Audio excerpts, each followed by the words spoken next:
Hey guys, this is your video on Anglo Saxon history and background information.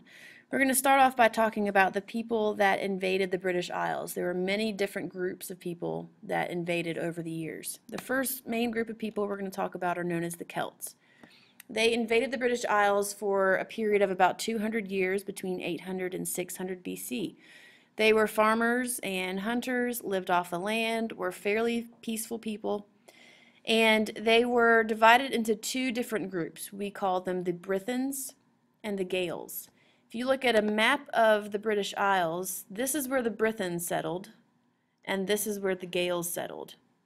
So this is where we get our words Britain and Gaelic. Celts were divided into clans done by family ties, and Druids were the people who kind of kept the peace, who established order and maintained rules and settled disputes. The next group of people that invaded are the Romans. They invaded the British Isles in 55 BC, led by Julius Caesar, who was the emperor at the time. This rule lasted for a lot longer period of time than the Celts' rule did. This lasted for about 300 years. During that time, of course, they established a lot of things. We have roads in the British Isles because of the Roman rule. They established Christianity, or they brought Christianity to the British Isles at this time. So a lot of big events happened during this time. This all ended, however, when the European tribes invaded the islands. The European tribes are known as the Anglo Saxons.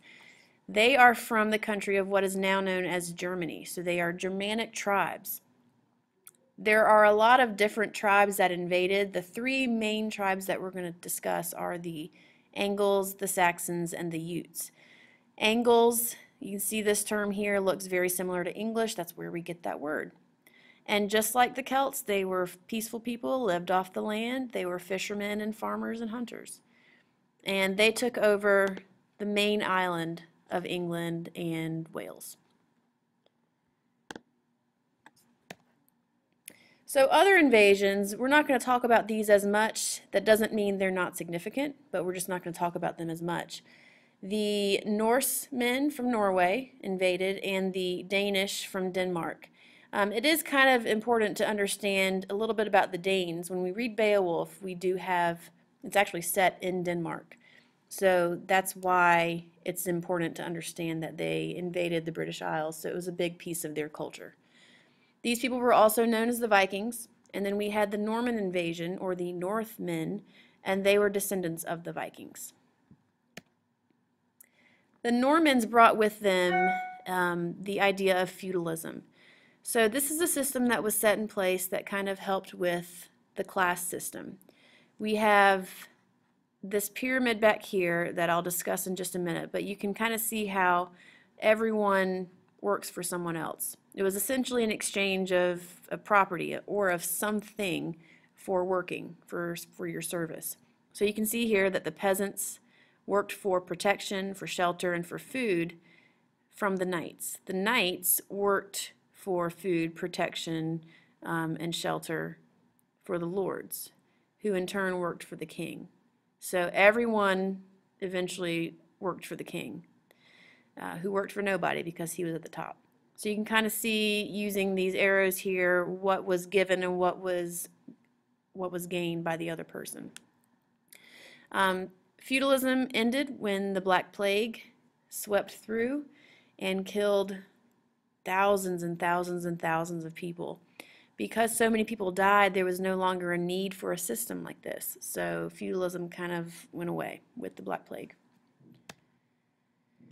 Okay, moving on to the Plantagenets. This was a family that established rule in England, and their king was Henry II. Now, Henry II was kind of a stubborn, strong-willed king, and he thought that he could get away with appointing people in positions of power that were his friends, thinking that he could, make them do whatever he wanted them to do. The one that I want to talk about specifically is Thomas Becket. Thomas Becket was a friend of Henry's, and Henry appointed him to be Archbishop of Canterbury, meaning that he was over the whole Catholic Church in Canterbury. Henry eventually wanted Thomas Becket to side with him over a certain political matter, and Becket, being a man of honor, decided to do the right thing and stay with the law, which of course made Henry very mad. He wanted Becket to kind of be sleazy and do whatever he wanted to do. So Henry, in his rage, decided to hire an assassin and take out Thomas Becket. So he had Becket murdered. And it was never really proven that Henry actually murdered Thomas Becket, but it was, of course, suspected throughout the land. And Thomas Becket was eventually buried in Canterbury, where he was the archbishop, and miraculous things started happening at his grave. People started thinking that he was a saint, and so they erected a shrine in his honor. And then people started taking pilgrimages to visit his grave. This is very important to understand, and make sure you get this when we read the Canterbury Tales. The whole gist of that story is that people are going on pilgrimages to visit Becket's grave. So keep this in mind, tuck it behind your, in your brain, make sure you understand that. This is all to do with the Plantagenet family. And the Plantagenets were a royal family, and they had several kings and queens come through. But Henry is the one that we're going to focus on. All right, last slide. Anglo-Saxon literature was, of course, established when the Anglo-Saxons invaded the British Isles. It began with oral tradition, and this was mainly because people of this time period were illiterate. They could not read or write, so they could not put things down in writing. They had to tell stories by word of mouth. They had to pass it down. Because of this, just like with the telephone game, think about back to your elementary school days when you'd play the telephone game, things would get changed.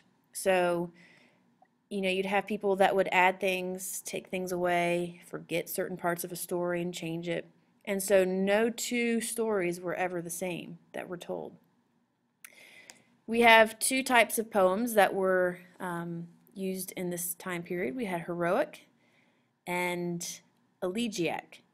Heroic poems tell the story, of course, of heroes doing great deeds, slaying monsters, and this is what Beowulf is.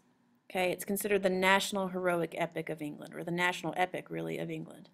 Elegiac poems are more sorrowful. They mourn the passing of people, lamentus. They're very sad poems, talking about people being banished or exiled.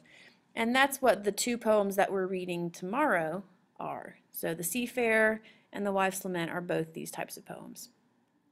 Later on, we had dramas and ballads and romances emerging in the Middle Ages, and these are the types of literature that we'll be reading later on in the semester, okay? So that is all that you need to know about Anglo-Saxon literature. Hope that you have taken good notes. If not, rewind, and y'all let me know if you have any questions about it, okay?